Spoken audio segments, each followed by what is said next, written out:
श्रीमान् वेङ्कटनाथार्यः कवितार्किककेसरी वेदान्ताचार्यवर्यो मे सन्निधत्तां सदा हृदि यस्य वाक्वृत्तिपर्यन्ता यतिराजसरस्वती तस्मै वेदान्तगुरवे भूयो भूयो नमो नमः।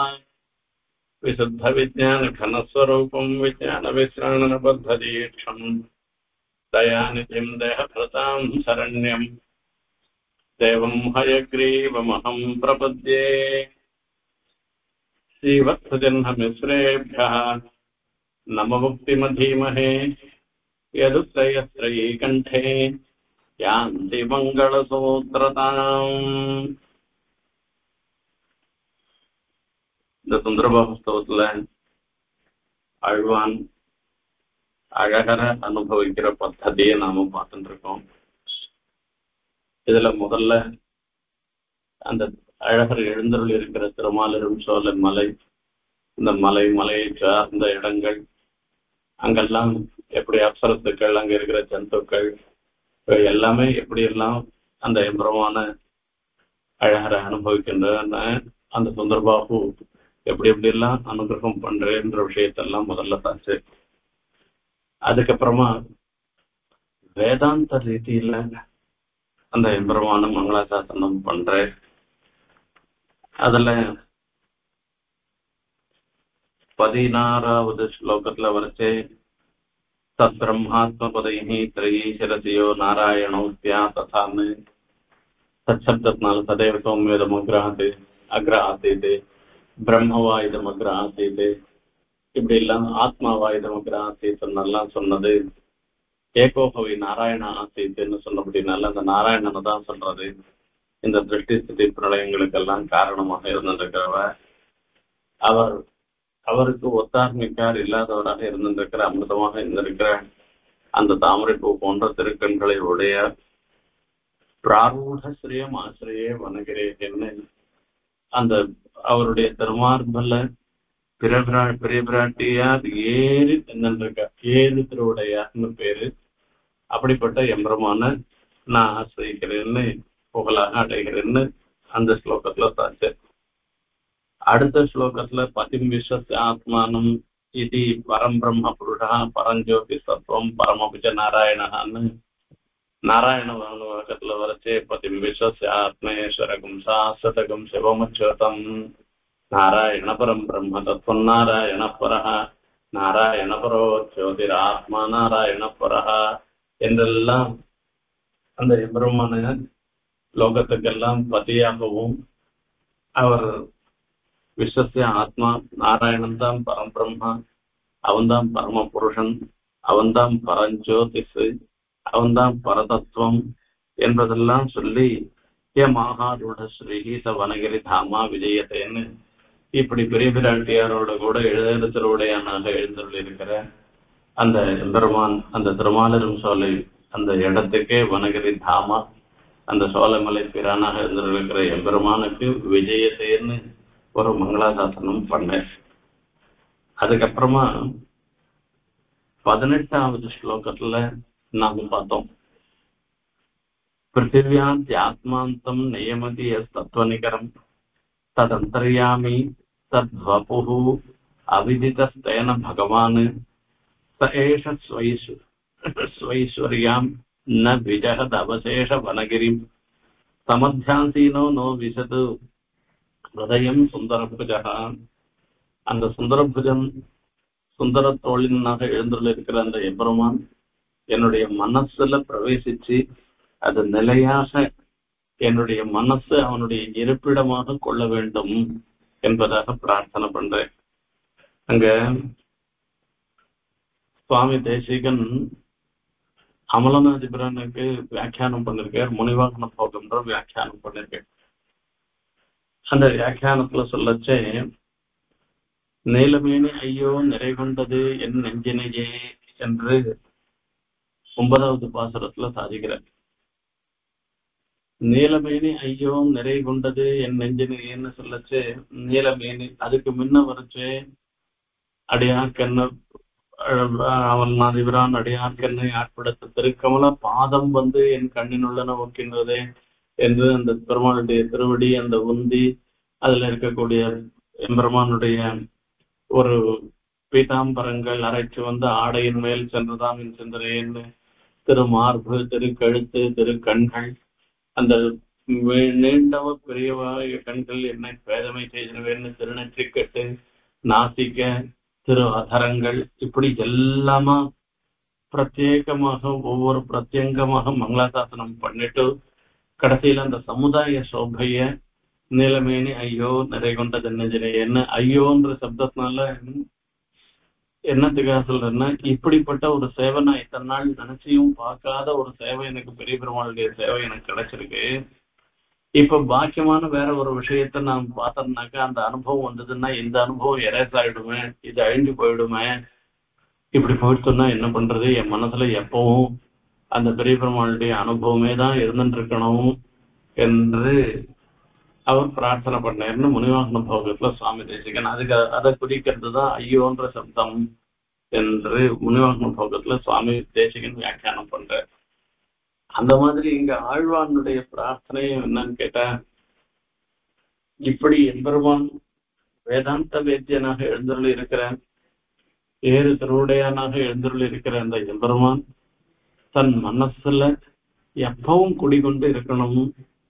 சமத்தியாசீனோ நோ விசிட்டு ஹிருதயம் சுந்தர பூஜகா, இந்த சுந்தர தோழினாக எழுந்தருள் இருக்கிற அந்த சுந்தர பாகு என் மனசுல எப்பவும் இருக்கணும்னு சொல்லி பிரார்த்தனை பண்ணேன். அதுல ஒரு விஷயம் சொல்லி சொன்னேன் உத்தரார்த்தத்துல, அதுதான் முக்கியமானது. அதுல பிருத்திவியிலேருந்து ஆத்மாந்தம் இருக்குல்ல, ஆகையில அங்க சொல்லச்சே பிரகதாரண்யகோபனிஷத்துல சொல்றது பிருத்திவியாம் திஷ்டன்னு பிருத்திவியா அந்தரஹாயம் பிருத்திவி நவேத பிருத்திவி சரீரம் யா பிருத்திவி மந்தரோ யமயதி ஏஷத ஆத்மா அந்தர்யாமி அமிர்தா. அந்தர்யாமி பிராமணம்னு பேர் இந்த பிராமணத்துக்கு, இந்த பாகத்துக்கு. யார் அந்தர்யாமி, யார் உன்னுடைய ஆத்மாவுக்குள்ள இருந்துட்டு நியமிப்பவனாக யார் இருக்கா அவன் தெரியுமா? சதா ஆத்மா அந்தர்யாமி அமிர்தகான்னு அவன் அழிவில்லாதவனாக இருக்கான்னு சொல்லச்சே சொல்ற. யார் ஒருவன் பிருத்திவிக்குள்ள இருந்துட்டு அந்த பிருத்திவிய அந்தரா அவன் உள்ளுக்குள்ள இருந்துட்டு இருக்கிறத, பிருத்திவியில இருந்துட்டு பிருத்திவி உள்ளுக்குள்ளேயும் இருந்துட்டு அந்த பிருத்திவி அவன் உள்ளுக்குள்ள இருக்கிறத தெரிஞ்சுக்காத இருந்துருக்கு. ஆனாலும் கூட அந்த பிருத்திவி அவனுக்கு சரீரமாக இருந்துருக்கு. அந்த பிருத்திவியை நியமிப்பவனாக இருந்துட்டு இருக்கான். அப்படிப்பட்ட எம்பெருமான் அப்படின்னு சொல்லி அவன்தான் வரிசையா பிருத்திவி, அப்பு, பிருத்திவி, ஜலம், அக்னி, வாயு, ஆகாசம் எல்லாத்தையும் வரிசையா சொல்லி கடைசியில ஆத்மாவுக்குள்ளேயும் உன்னுடைய ஆத்மாவுக்குள்ளேயே அவன் இருந்துட்டு இருக்கான். அந்த ஆத்மாவுக்குள்ள இருக்கிறத ஆத்மா தெரிஞ்சுக்கல, அந்த ஆத்மாவுக்குள்ள இருந்துட்டு ஆத்மா உன்னை நியமிக்கிறான். அவன் அப்படிப்பட்டவன் தான் சதா ஆத்மா அந்தர்யாமி அமிர்தகா, அவன் தான் அந்தர்யாமி என்று சொல்லப்படுகிறான், அவன் தான் அழிவில்லாதவன் என்பதை பூர்வார்த்தத்தினால சொன்னார் 18வது ஸ்லோகத்துல. பிருத்திவியாத்மாந்தம் நியமயதி யஸ்தத்வநிகரம் ததந்தர்யாமி தத்வபுஹு அவிதிதஹ தேன பகவான். பிருத்திவியிலேருந்து ஆரம்பிச்ச பரியந்தமா இருக்கக்கூடிய வஸ்துக்களே அறியப்படாதவனா ஒன்று இருந்துக்கணும்.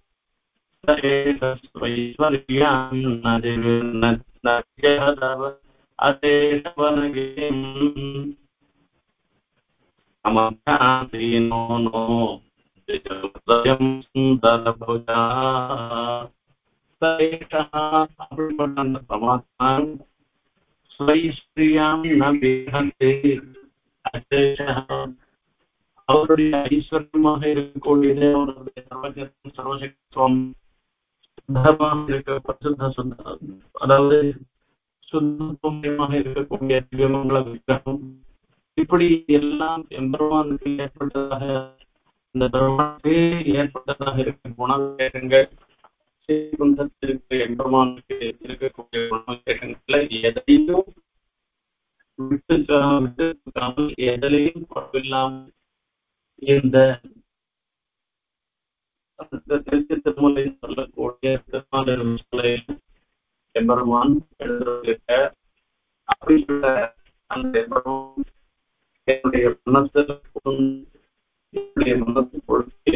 எனக்கு அனுகிரகம் பண்றவனாக இருக்கணும்னு பிரார்த்தனை பண்ற.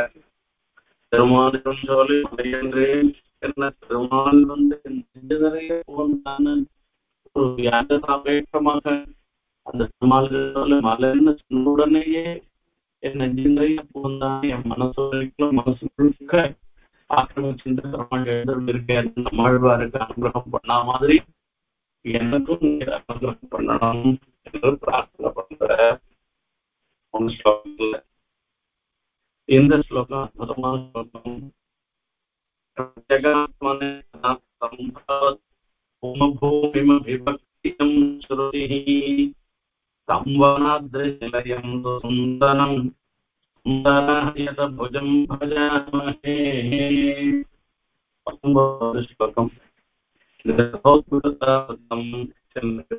ஸ்லோகம் அகவானுடைய சாகித்யமும் அந்த விரத்த அமைப்பும் ரொம்ப விசேஷம், ரொம்ப கம்பீரமாக இருந்திருக்கும். இதுக்கு முன்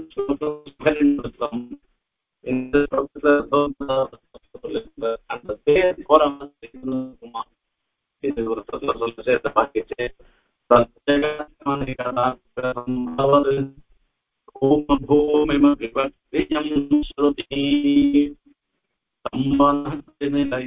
சுந்தரம் சுந்தராயத புஜம் பஜாமஹே.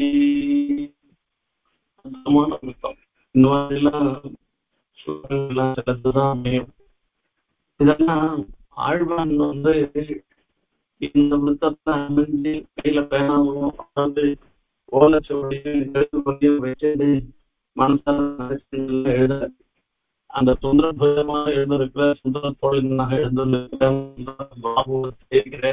உடனே அவர் அந்த அனுபவம் வரிவாக வெளிப்பாடுறது ஒவ்வொரு சமயத்து ஒரு சமயம் வருது அனுட்டமும் வந்து ஆகியான வருது அமைஞ்சிருக்கு. பிரத்யேகாத்மனி கதாம்பவதி கௌமபூமிமவிபக்த்யம் ஸ்ருதி பதிம் விஸ்வஸ்தாத்மேஸ்வரம் சாஸ்வதம் சிவமத்தம். 18வது ஸ்லோகத்துல லோகத்துக்கெல்லாம் பத்தியா இருந்ததுக்கும் சாட்சா அந்த சுந்தரத்தன் இந்த சுந்தர பாபுதான் என்பதை சொல்லி சொன்னேன். அதுக்கப்புறமா அந்தரியாமி சொல்ல அந்தரியாமிகரணத்தை ஒரு அதிகரணம் ஸ்ரீபாஷ்யர் நமக்கெல்லாம் அந்தரியாமியாக உள்ளுக்குள்ள இருந்து நம்மளை எல்லாரையும் நியமிப்பதாக இருப்போம் யாரு ஜீவாத்மாவா பரமாத்மாவான்னு எல்லாம் விசாரம் பண்ணி அதுல பரமாத்மா தான் சொல்லி இதுக்கப்புறமா பூமாதிகரணம்னு ஒரு அதிகரணம். அந்த அதிகரணத்துல சொல்லப்பட்ட விஷயத்தை மனசுல வச்சிருந்து இந்த ஸ்லோகத்தை ஆழ்வான் சாதிச்சிருக்கேன்னு சொல்லலாம்.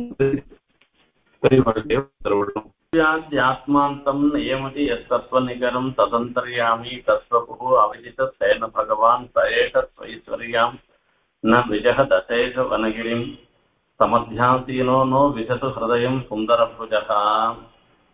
இது 18வது ஸ்லோகத்துல சொன்ன விஷயம்.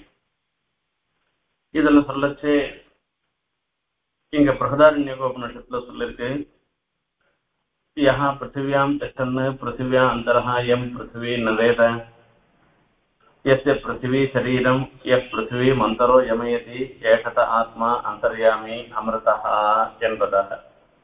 இதுக்கு அந்தர்யாமி பிராமணம்னு பேரு.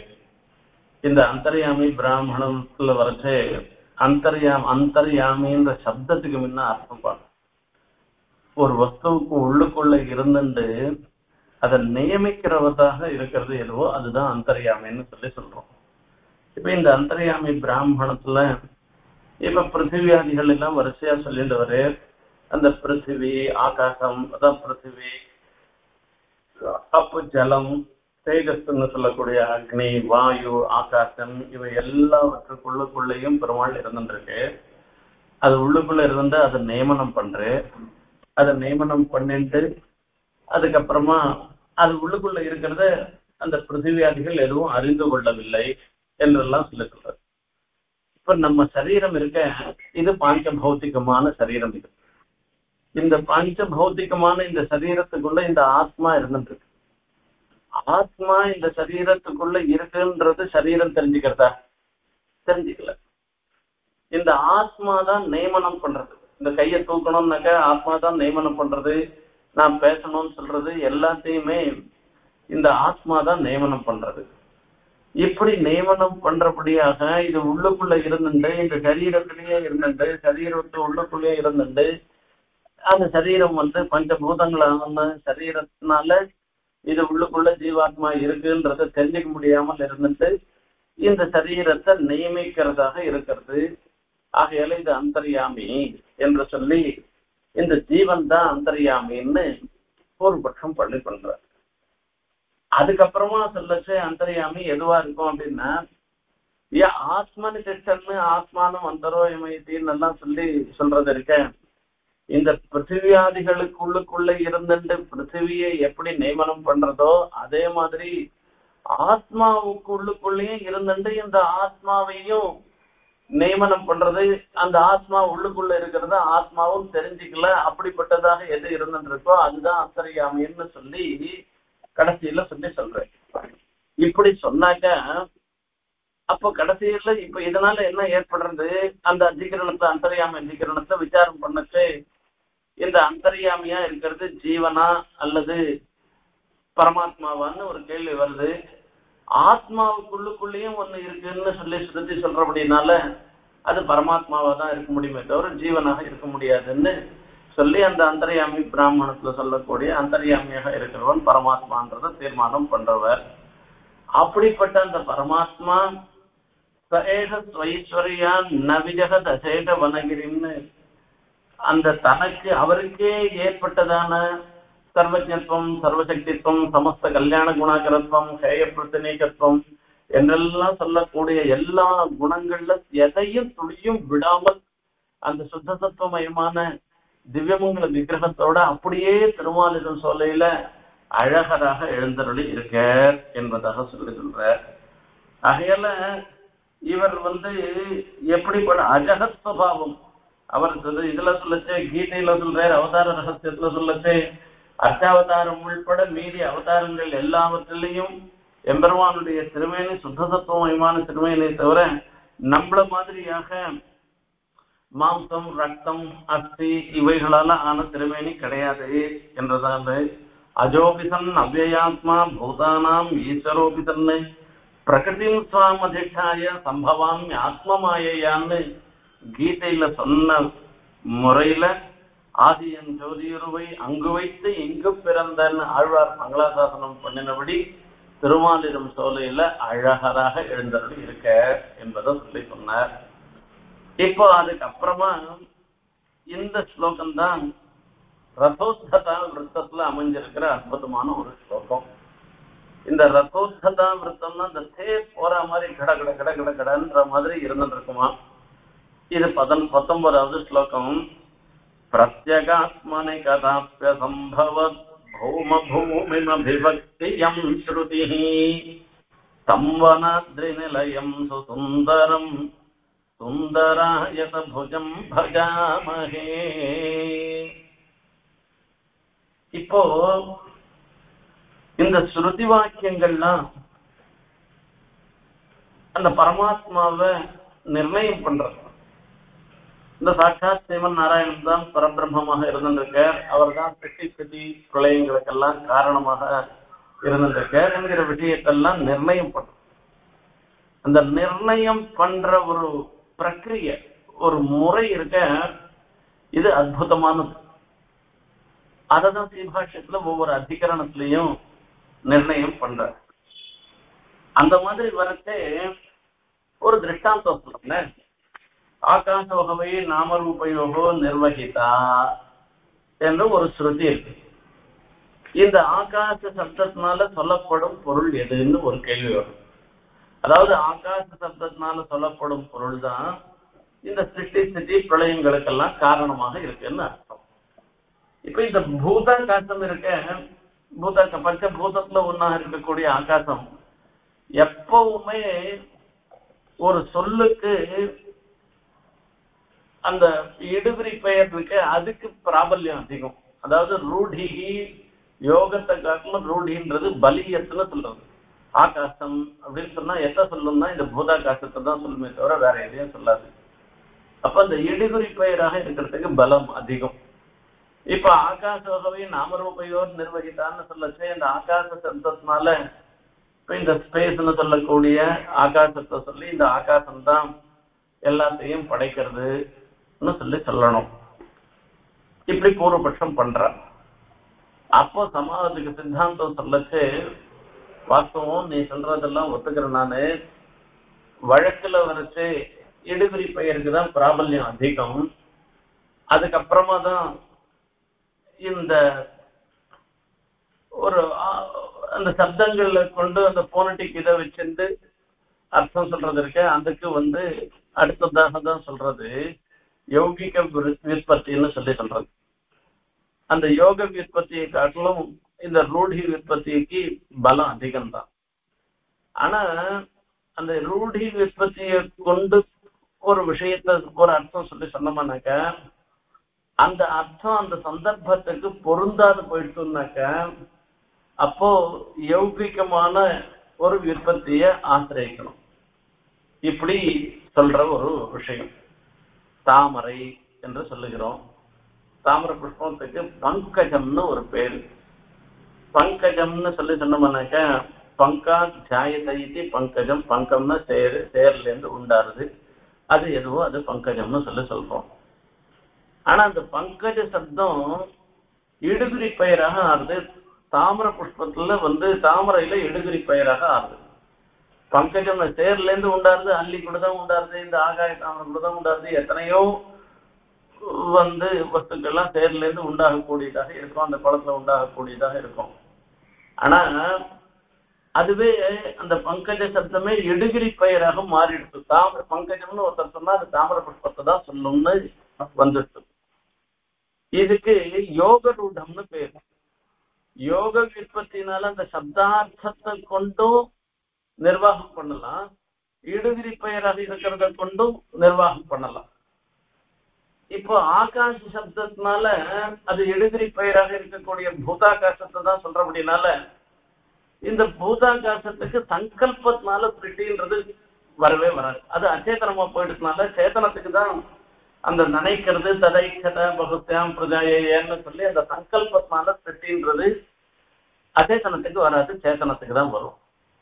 அப்ப சேத்தனமா இருந்ததுனாக்கா எந்த சேத்தனத்தை சொல்றது என்று கேட்டோம்னா அப்பதான் சொல்ற அந்த சேத்தனமாக சொல்லப்படுவது பரமாத்மாவை சொல்றது. ஏன்னா அந்த பரமாத்மாவுக்கு அசாதாரணமாக இருக்கக்கூடிய தர்மங்கள் எல்லாம் அந்த இடத்துல சொல்லிருக்கு. பரமாத்மாவினிடத்துல மாத்திரமே இருக்கக்கூடிய தர்மங்கள், அந்த தர்மங்களை சொல்ல வைப்பாடு. அப்ப ஆகாச சப்தத்துக்கு எப்படி அர்த்தம் தீர்மானம் பண்றது அப்படின்னா, ஆசுமந்தா பிரகாசத்தை எல்லா இடத்துலயும் பிரகாசிக்கிறதுன்னு சொல்லி அதை கொண்டு தீர்மானம் பண்றது. ஆகையால இந்த எல்லா இடத்துலயும் பிரகாசிக்கிறதுன்றது எங்க சொல்ல முடியும்? பரமாத்மா விஷயத்துல தான் சொல்ல முடியும் என்று அந்த இடத்துல தீர்மானம் பண்றோம். அந்த மாதிரி இந்த இடத்துலயும் என்ன சொல்றேன்னா, பிரத்யகாத்மனி கதாபிய சம்பவன்னே, அதாவது இதுக்கு மின் ஸ்லோகத்துல எல்லாத்துக்கும் அந்தர்யாமியாக பெருமாள் இருக்கேன்றத தெரிவித்தார். இப்படி அந்தர்யாமியாக இருந்தாலும் கூட அந்தந்த வஸ்துக்கள்ல இருக்கக்கூடிய தோஷம் பெருமாளுக்கும் வரலாம் இல்லையோ? இப்ப இந்த சரீரத்துக்குள்ள ஆத்மா இருந்ததுன்னா சரீரகத்த தோஷங்கள்லாம் இந்த ஜீவாத்மாவுக்கு ஏற்படுறது.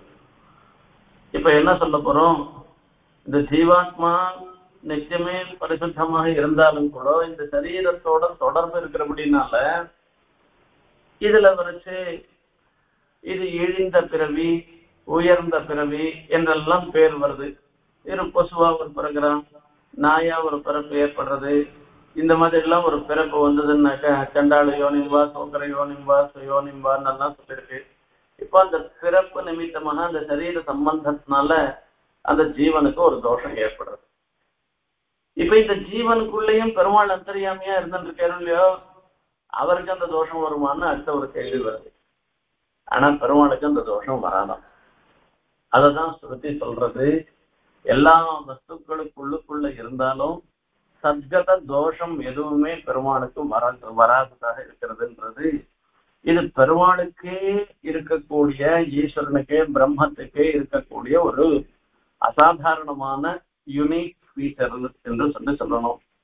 ஆகையால இங்க மொத்தம் சொல்ற இடங்கள்ல வரைச்சு எந்தெந்த இடத்துலாம் ஜீவனுக்கு சம்பவிக்க முடியாததாக இருந்திருக்கிற அந்த பகவானுக்கு அந்த பெருமாள் ஒத்தரையே குறிக்கக்கூடியதாக இருக்கக்கூடிய சப்தங்கள், அந்த குணங்களை அங்க சொல்லியிருக்கிற அப்படின்னால அந்த இடத்துல ஜீவனை சொல்ல முடியாது. அந்த மாதிரி ஸ்ருதிகளை எடுத்துக்கிறது. ஏக சர்வபூதாந்தராத்மா அபகதமாத்மா திவ்யோ தேவ ஏகோ நாராயணா. ஏக சர்வபூதாந்தராத்மா, எல்லா பூதங்களுக்கும் அந்தராத்மாவாக இருந்துருக்கு. இங்க பூத சப்தம் சேத்தனம் அச்சேத்தனம் எல்லாத்தையும் சொல்றது. சேத்தனம் அச்சேத்தனம் எல்லாத்துக்கும் அந்தராத்மாவாக இருக்கிறவ பெருமாள் ஒருத்தர் தான் இருக்க முடியுமே தவிர இந்த ஜீவன் என்ன பண்ண முடியும்? இந்த சரீரத்துக்குள்ள இதுக்குதான் அந்தரியாமையா இருக்க முடியுமே தவிர இது உள்ளுக்குள்ள இன்னொன்னு இருக்கு, அது இதால ஒண்ணும் பண்ண முடியாது. எந்த சேத்தனத்துக்குள்ளேயும் இது புகழ முடியாது. ஆகையால ஏக சர்வபூதாந்தராத்மா அபகத பாப்மா திவ்யோ தேவ ஏகோ நாராயணகான்னு இந்த உபனிஷத் வாக்கியம் இது என்ன, இந்த ஸ்ருதி என்னத்த சொல்றது என்று கேட்டேன். அது பிரத்யகாத்மனி கதாப்பியசம்பவத்து பூம பூமி அபிபக்தி எம் ஸ்ருதி. பிரத்யேகாத்மான்னு சொல்லக்கூடிய ஜீவாத்மா விஷயத்துல எந்த ஒரு சமயத்திலையும் சம்பவிக்க முடியாததாக இருந்திருக்கிற அந்த குணங்களை அதனுடைய நிறைவை சொல்ற. ஆகையால ஜீவாத்மாவினிடத்துல முக்தி தசையில கதாபின்னு சொல்லச்சு. இப்ப சில சமயங்கள்ல ஜீவாத்மாவுக்கு முக்தி தசையில போயிட்டு போனா தர்மபூத ஞானத்துக்கு விகாசம் வந்துடுது. தர்மபூத ஞானத்துக்கு சம்பூர்ண விகாசம் வந்துடுத்தோம்னா பெருமாள் மாதிரி நாமளும் எல்லா வஸ்துக்களையும் எல்லாவற்றையும் பார்க்கலாம். பத்த திசையில கிடைக்காத போயிடும், முக்த திசையில கிடைக்கலாம். ஆனா முக்த திசையில கூட முடியாது. ஏன்னா பெருமாளுக்கு சமமான போகத்தவன அனுபவிக்குமே தவிர சிருஷ்டி ஸ்திதி பிரளயங்களுக்கெல்லாம் காரணமாக இருக்கிறது, அந்தர்யாமியாக இருக்கிறதெல்லாம் அந்த அந்த முக்த தசையில கூட ஜீவாத்மாவுக்கு சம்பவிக்காதது என்ற அர்த்தம்.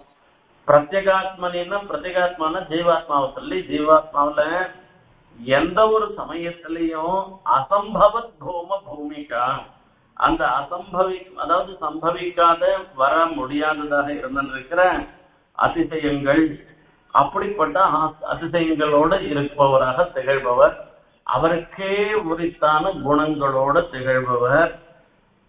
பிரத்யேகாத்மனி கதாப்ய சம்பவத் பூம பூமி மபிவக்தி எம் ஸ்ருதி.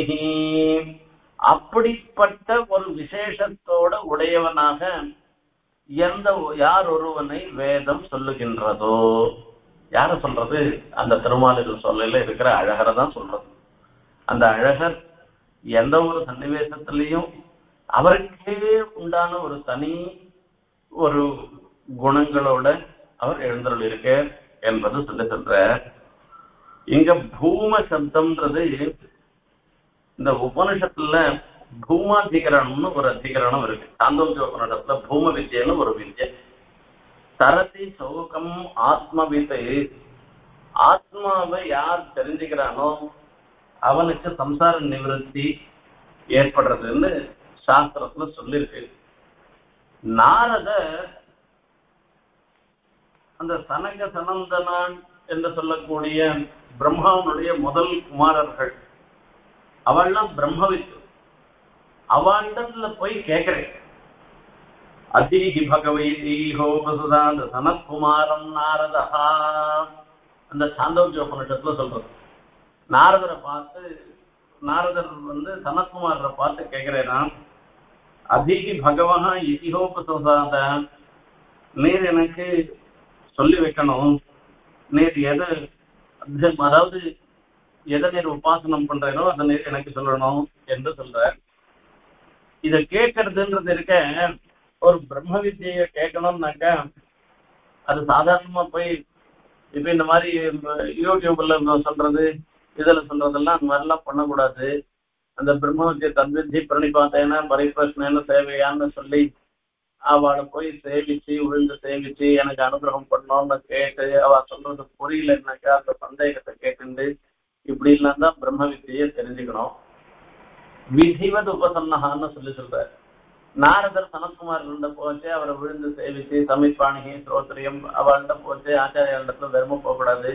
அகையில ரூபாய் எடுக்கும்போது சொல்லல அவ சமித்பாணிகின்னு சொல்லிட்டு அவளுக்கு உண்டான ஹோமாதிகள் பண்றதுக்கு உண்டான சமித்பாணியாக சமித்தை எடுத்துட்டு போய் சேவிச்சு எல்லாம் கேட்கறாரு. கேட்ட உடனே அவர் கேட்கிறார், சனத்குமார் சொல்ற, உனக்கும் ஏதோ நிறைய விஷயம்லாம் தெரிஞ்சுட்டு இருக்கியோ இல்லையோ, உனக்கு என்ன தெரியும்னு சொல்லு, அதுக்கப்புறமா உனக்கு தெரியாத விஷயத்த நான் சொல்லித்தரேன். என்ன சொல்லி சொன்னேன்? இதிகோவாச்ச எத்வேத்த தேன மோகசீன ததஸ்த ஊர்தம் வட்சியாமி. உனக்கு எது வரைக்கும் தெரியுமோ அது வரைக்கும் சொல்லு, அதுக்கு மேல உண்டானதான் நான் சொல்றேன்னு சனத்குமாரும் சொல்றேன். நாரதரும் மனுஷனம் இல்லாத தனக்கு என்னென்ன தெரியும்னு சொல்லிட்டேராம். சகோவாச்ச ரிக்வேதம் பகவத்யேமி யஜுர்வேதம் சாமவேதம் ஆதர்வணம் சதுர்த்தம் இதிஹாசம் புராணம் பஞ்சமம் வேதானாம் வேதம் பித்ரியம் ராசிம் தெய்வம் நிதிம் வாகோ வாக்கியம் ஏகாயனம் தேவ வித்யாம் பிரம்ம வித்யாம் பௌத வித்யாம் க்ஷத்ர வித்யாம் நக்ஷத்ர வித்யாம் சர்வதேவ ஜன வித்யாம் ஏதத் பகவோத்யேமி சோஹம் பகவஹ மந்திரவிதேவாஸ்மி ந ஆத்மவித். இதுல ஒரு நல்ல விஷயத்தை தெரிஞ்சுக்கணும்னாக்க நமக்கு உண்மையான நிலைப்பாடு நமக்கு என்ன தெரியும்ன்றத உண்மையை சொல்லிடணும். தெரியாதெல்லாம் கூட அது கூட எனக்கு தெரியும் அப்படின்னு எல்லாம் நம்ம சொல்லவே கூடாது. நாரதர் சொல்லிட்டேறோம், நான் ரிக்வேதம் அத்தியனம் பண்ணிருக்கேன், எஜுர்வேதம் அத்தியனம் பண்ணிருக்கேன், சாமவேதம் அத்தியனம் பண்ணிருக்கேன், அதர்வண வேதம் அத்தியனம் பண்ணிருக்கேன், இதிகாச புராணங்கள்லாம் நான் அத்தியனம் பண்ணிருக்கேன், எல்லாம் எனக்கு தெரியும். இந்த கணித சாஸ்திரம் தெரியும், சிராத்த கல்பம் எனக்கு தெரியும். இந்த தெய்வம், இந்த தெய்வ ஞானம்ன்றது என்னன்னா, தெய்வம்னாக்க மெட்டீரியாலிட்டி. இப்ப சொல்றா பாருங்க, இன்னைக்கு மழை பெய்யும், இந்த இவ பாதி போது பொய்யா போயிடுறது இவ சொன்னது, அவ மழை பெய்யும்னு சொன்னா இன்னைக்கு மழை பெய்யாது, இப்படி எல்லாம் இருந்துருக்கு. அந்த மாதிரி இல்லாத இன்னைக்கு பூகம்பம் வரும், இன்னைக்கு மழை பெய்யும், இப்ப வெயில் காயும், அதெல்லாம் சொல்றது இருக்கு, அது தெய்வம்ன்றது சொல்றது. அதே மாதிரி நிதி தரிசனம்ன்றது கீழே எதனா பூமி கடியுள்ள புதையில இருந்ததுன்னா அதெல்லாம் கூட எனக்கு தெரியும். தர்க்க சாஸ்திரம் தெரியும், ஏகாயி சாஸ்திரம் தெரியும், தேவ வித்தியை தெரியும், தேவத உபாசனம், தேவதைகளை எப்படி உபாசனம் பண்றதுன்றது தெரியும். பிரம்ம வித்யான்றது இந்த வேதத்துக்கு அங்கபூதமா இருக்கிற சிக்ஷா வியாக்கரணம் அதெல்லாம் எனக்கு நல்லா தெரியும். க்ஷத்ர வித்யா, க்ஷத்ரியனுக்கு உண்டானதாக இருக்கக்கூடிய வித்தியெல்லாம் எனக்கு நல்லா தெரியும். சர்வதேவ ஜன வித்யாம் ஏதத் பாகிதேவ. பாம்பு வித்தியை கூட தெரியும். பாம்பு வந்ததுன்னா நம்மளை கடிக்காது போறதுக்கு என்ன பண்றதுன்னா கருட மந்திரம் தெரிஞ்சுட்டு கருட மந்திரம் சொன்னோம்னா பாம்பு ஓடி போடும். இப்படி எல்லாம் இந்த விஷயம்லாம் தெரியும். இதெல்லாம் தெரிஞ்சாலும் வெறும் மந்திரவித்தாதான் நான் இருந்துருக்கேனே தவிர நான் ஆத்மவித்தாக இல்லை. ஆத்மவித்தாக இருந்தாதான் இந்த சம்சாரத்தை தாண்ட முடியும். தம்மா பகவான் சோகஸ்ய பாரம் தாரையது. இப்படி சோகத்துல நான் இருந்துருக்கேன், என்ன இந்த சோகத்துல சம்சாரமாகிற சோகத்துல இருந்து தாரையது தாண்ட பண்ணணும்னு பிரார்த்தனை பண்றேன். அதுக்கப்புறமா அந்த பூம வித்தியை உபதேசம் பண்றேன். பூமா சம்பிரசாதாது அதி அப்படின்றது அந்த பூமாத்வேன விதிஞாசித்தவின்றது எல்லா இடத்துலையும் நீக்கமர நிறைந்து இருக்கிறது. பூமாந்த சப்தத்துக்கு விபுலம் அர்த்தம், மிக பெரியதுன்னு அர்த்தம். அந்த எம்பெருமானுடைய குணங்களோ எம்பெருமானுடைய ஸ்வரூபமோ எம்பெருமானுடைய திவ்யமங்களுக்கு கிரகமோ எல்லாமே மிக பெரியதாக இருந்துருக்கு. இது எல்லாவற்றையும் தெரிஞ்சுக்கணும்ன்றதாக இப்படி இதை உபதேசம் பண்றேன். அப்படிப்பட்ட அந்த பூம வித்தியை மனசுல வச்சுண்டு அந்த பூம வித்தியினால சொல்லப்படுபவராக இருந்திருக்கிற எல்லாவற்றினாலேயும் மிக உயர்ந்தவராக இருந்திருக்கிற அந்த எம்பெருமான், இப்படி ஸ்ருதியில சொல்லப்படுகிற அந்த எம்பெருமான் சம்பனாத்ரி நிலையம் சுசுந்தரம் சுந்தராயத புஜம் பஜாமஹே. அப்படிப்பட்ட அந்த பிரம்மசப்தத்தினால சொல்லக்கூடிய பரமாத்மாவாக இருந்திருக்கிற பூம வித்தியினால சொல்லப்பட்ட எல்லா விதத்திலையும் மிக உயர்ந்த ஒரு சீர்மையை உடைய அந்த எம்பெருமான் வனாத்ரி நிலையம் அந்த திருமாலிரம் சோலையை தன்னுடைய ஸ்தானமாக கொண்டு அங்க எழுந்தருள் இருக்கார். சுசுந்தரம் அவர் ரொம்ப ரொம்ப அழகாக இருந்திருக்காராம். சுசுந்தரம்னு சொல்லி, சுந்தரம்னு சொன்னாலே போறோம், அதுக்கு மேல சுசுந்தரம்னு ஒரு வார்த்தை சொல்லி சொல்ற. அழகுக்கு அழகு சேர்க்கிறவராக இருந்திருக்கிற அப்படின்னால அவர் சுசுந்தரம்னு சொல்ற. அவர் திருநாமமே அழகர்னு அதனாலதான் பேர் வந்தது. சுந்தராயத புஜம், அதுக்கு மேல அந்த சுந்தரமாக அழகாக இருக்கக்கூடிய நீண்ட தோளை உடையவராக இருந்திருக்கிற அந்த எம்பெருமானை சுந்தராயத புஜம் பஜாமஹே, அவனை நாம சேவிக்கிறோம் என்று இந்த ஸ்லோகம் மூலமாக ஒரு வேதாந்த விஷயத்தை சொல்லி, பூம வித்தியினால சொல்லப்படுபவர், அந்தர்யாமி வித்தியினால சொல்லப்படுபவர் அந்த சுந்தரராஜன் தான், சுந்தரபாபு தான்ன்றத இதுக்கு மின் ஸ்லோகத்துல சொன்னார். பூம வித்தியினால சொல்லப்படுபவர் பெருமாளுக்கே அசாதாரணமாக இருக்கக்கூடிய, வேற எதுலையும் அச்சேதனங்கள்லயோ சேத்தனங்கள்லயோ வர முடியாத எந்த சந்தர்ப்பத்திலையோ சேராத குணங்களோட உடையவராக இருந்திருக்கிறார் எம்பெருமான். சுசுந்தரம், சுந்தரம்னாலே அழகுன்னு அர்த்தம். அதுக்கு மேல சுசுந்தரம்னு சொல்றாரு, அழகுக்கும் அழகு சேர்க்கிறவராக இருந்திருக்க. அப்ப அந்த அழகுக்கும் அழகாக சேர்க்கிறவராக இருந்திருக்கிற அந்த எம்பெருமான் அந்த திருமாலிரும் சோலையை தன்னுடைய இருப்பிடமாக கொண்டு அவர் சுந்தராயத புஜம், நீண்டதாக இருக்கக்கூடிய தோளை உடைய அழகிய திருத்தோள்களை உடையவராக இருந்திருக்கிற அந்த எம்பெருமானை பஜாமகே, நாம எல்லாம் அடைகிறோம், அவரை சேவிக்கிறோம் என்பதாக இந்த இடத்துல மங்களாசாசனம் பண்ற. பிரத்யகாத்ம நிகதாப்ய சம்பவன் பூம பூமிமபிவக்தியம் ஸ்ருதிஹி சம்வனாத்ரி நிலையம் சுசுந்தரம் சுந்தராயத புஜம் பஜாமஹே. கவிதார்க்கிக சிம்ஹாய கல்யாண குணசாலினே ஸ்ரீமதே வெங்கடேஷாய வேதாந்த குரவே நமஹ.